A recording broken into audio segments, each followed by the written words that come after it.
बहुत हो गया, अब पाकिस्तान को चुकानी होगी अपने नापाक इरादों की कीमत।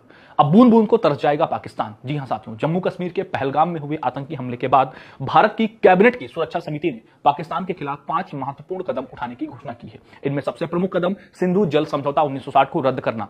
दूसरा, भारत ने अटारी बाघा सीमा चौकी को भी बंद कर दिया है, जिससे सभी सीमा पार आवाजाही रोक दी गई है। पाकिस्तान नागरिकों के लिए सार्क वीजा छूट योजना रद्द कर दी गई है और इस योजना के अंतर्गत वर्तमान भारत में रह रहे नागरिकों को 48 घंटे के भीतर देश छोड़ने का आदेश दिया गया है। इसके अलावा पाकिस्तानी सैन्य सलाहकारों को निष्कासित कर दिया गया है और भारत भी अपने सैन्य सलाहकारों को इस्लामाबाद से वापस बुलाएगा। इसके अलावा भारत सरकार ने पाकिस्तान स्थित भारतीय उच्चायोग में कर्मचारियों की संख्या 55 से घटाकर 30 करने का निर्णय लिया है, जिसकी समय सीमा 1 मई 2025 तय की गई है। ये कदम सीमा पार आतंकवाद के विरुद्ध भारत की सख्त नीति को दर्शाते और पाकिस्तान को रणनीतिक व कूटनीतिक रूप से अलग थलग करने की दिशा में उठाए गए हैं। इस बारे में आपकी क्या राय है, कमेंट बॉक्स में जरूर बताएं। जय हिंद।